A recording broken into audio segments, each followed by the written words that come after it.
Assalamualaikum warahmatullahi wabarakatuh. Good morning students, how are you today? Okay, hopefully you are fine. Okay, so today I'm going to give you the new material about the narrative text. And for this semester, we have to learn about three materials. The first is narrative text, the second is about the report text, and the last is about the song materials. Okay, for the session, I would like to give you the new material about the narrative text.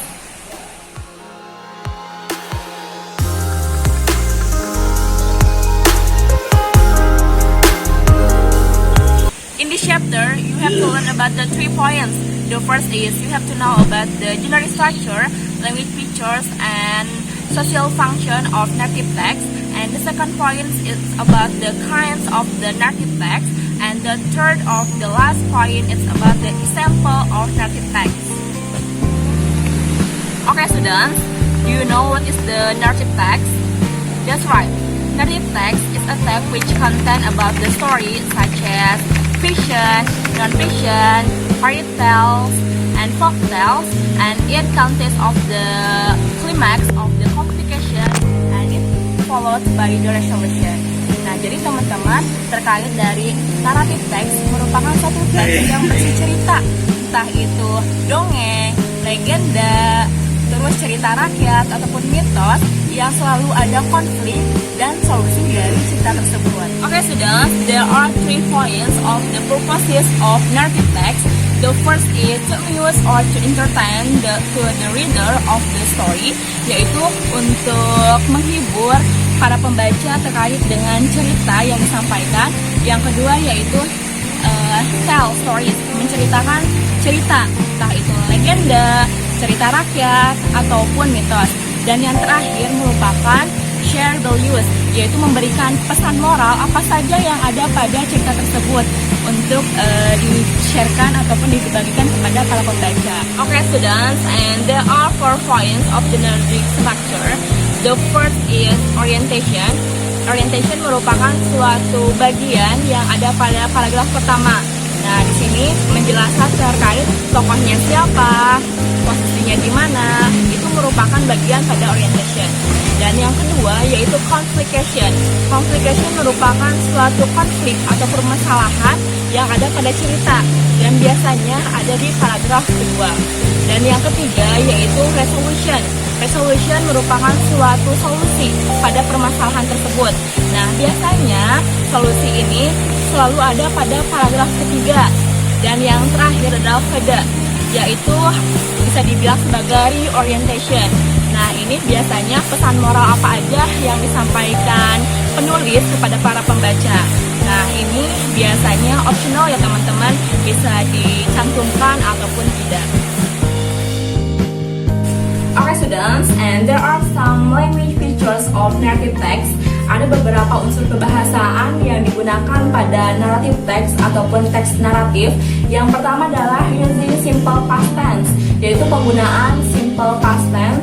Karena ceritanya sudah lampau, sudah lewat, maka teman-teman harus menggunakan simple past tense ataupun verb to.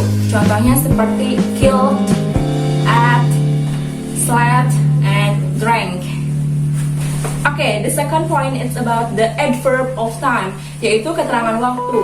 Contohnya seperti once upon a time and one a day. Nah, biasanya ini selalu ada pada urutan paragraf pertama dan pada kalimat awal. Oke, teman-teman, and the third point ataupun poin ketiga yaitu penggunaan conjunction ataupun kata hubung. Yang pertama adalah when, terus while, suddenly, before, or after. Itu merupakan suatu contoh terkait conjunction ataupun kata hubung. Okay, the fourth point is about the specific character, yaitu merupakan karakter khusus ataupun tokoh utama yang ada pada cerita tersebut. Contohnya pada cerita Snow White, Snow White merupakan tokoh utama ataupun specific character yang ada pada cerita Snow White. Okay, students, and the last one is about the direct speech. Direct speech merupakan suatu kalimat langsung yang ada pada cerita. Contohnya, Snow White said, "My name is Snow White." Nah, Snow White berkata, namaku yaitu Snow White. Nah, fungsinya dari direct speech ini yaitu agar ceritanya biar terlihat lebih hidup.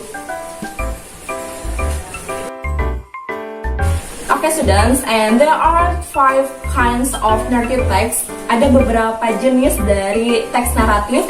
Yang pertama adalah fables, yaitu merupakan cerita yang tokoh-tokohnya itu hewan, seperti the deer and the dull crocodiles.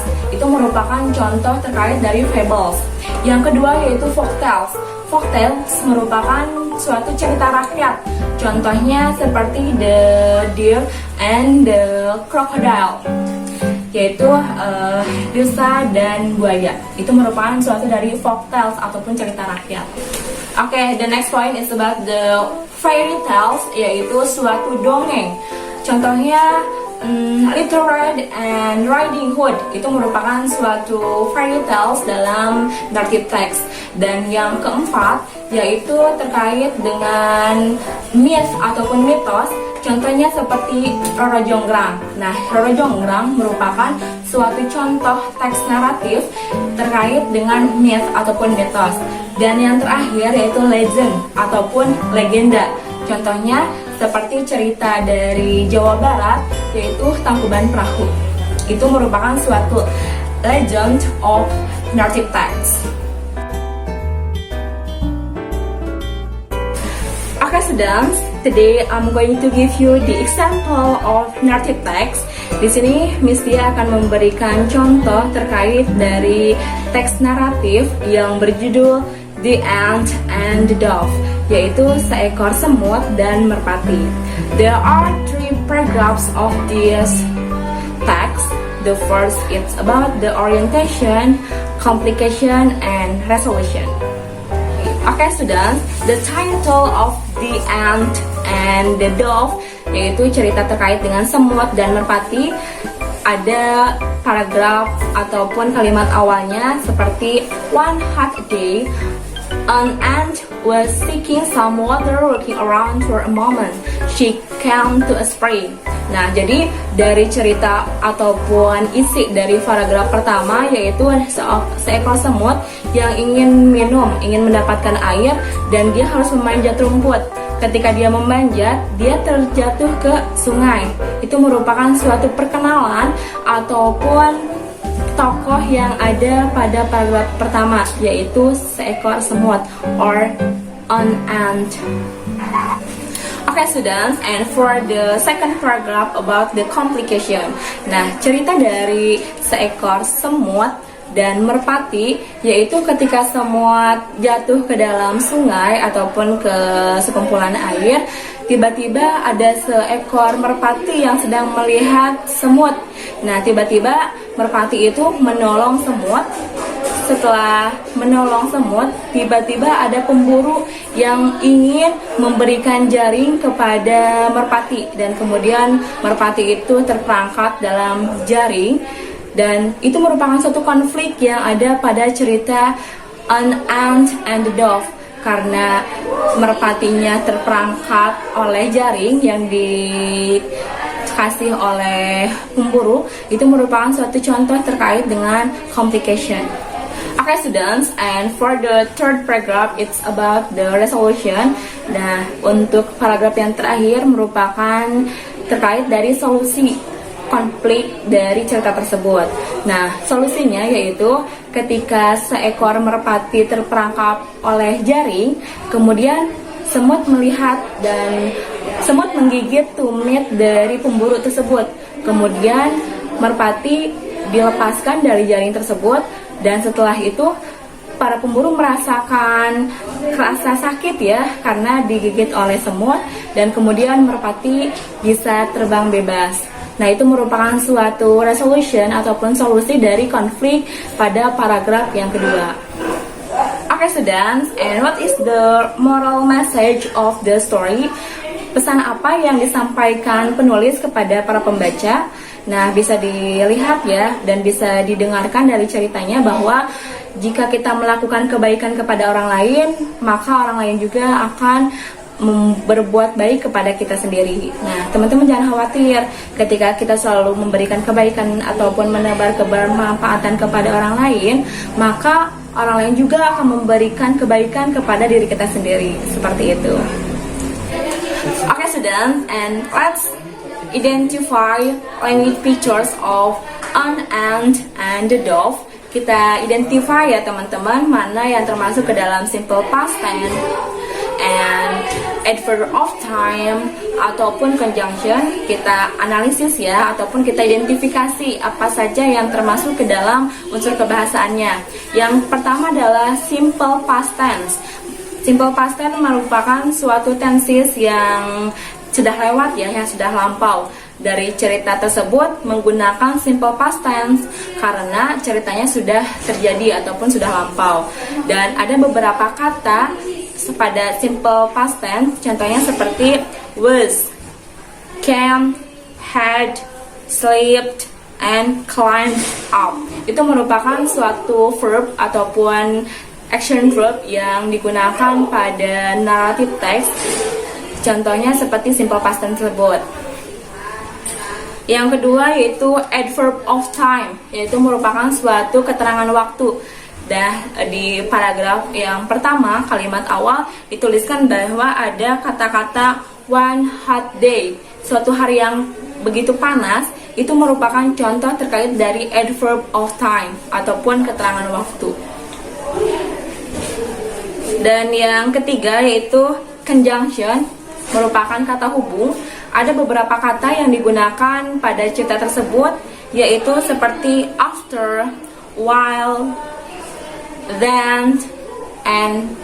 Itu merupakan suatu conjunction. And the next point is about the specific character, yaitu merupakan suatu karakter khusus ataupun tokoh utama. Di sini ada dua tokoh ya teman-teman. Yang pertama an ant dan yang kedua the dove.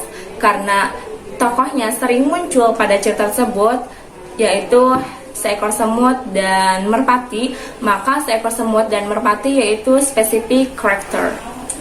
Dan yang terakhir yaitu direct speech, yaitu kalimat langsung. Bisa teman-teman lihat ya tadi pada slide-nya, di situ tidak ada ujaran ataupun kalimat langsung, maka kita kosongkan saja, tidak ada direct speech pada cerita tersebut yang berjudul An Ant and the Dove. Okay, student, what are the conclusions about the narrative text? Apa aja kesimpulan dari materi narrative text? Yang pertama, you have to know about the purposes of the narrative text. Teman-teman harus tahu tujuan dari narrative textnya itu apa. Contohnya seperti to amuse or entertain the reader of the story. Nah, teman-teman harus tahu tujuan dari narrative text itu yaitu untuk memberikan hiburan kepada para pembaca terkait dengan cerita tersebut. Yang kedua terkait dengan genre structure, yaitu poin-poin apa saja yang ada pada narrative text. Yang pertama orientation, pembukaan. Yang kedua confrontation, yaitu permasalahan. Yang ketiga resolution ataupun solusi. Dan yang terakhir adalah conclusion, yaitu merupakan suatu pesan moral apa aja yang disampaikan penulis kepada pembaca. Dan itu sifatnya optional ya, bisa dicantumkan ataupun tidak. Dan the last ataupun unsur kebahasaan apa aja yang ada pada narrative text. Yang pertama adalah penggunaan simple past tense. Karena ceritanya sudah lampau ataupun sudah lewat, maka teman-teman harus menggunakan simple past tense, yaitu verb to. Yang kedua adalah adverb of time, penggunaan keterangan waktu. Dan yang terakhir merupakan conjunction ataupun kata hubung seperti then, suddenly, dan lain sebagainya. And thank you so much, thank you for watching, and I'm so sorry I have a mistake. Wassalamualaikum warahmatullahi wabarakatuh.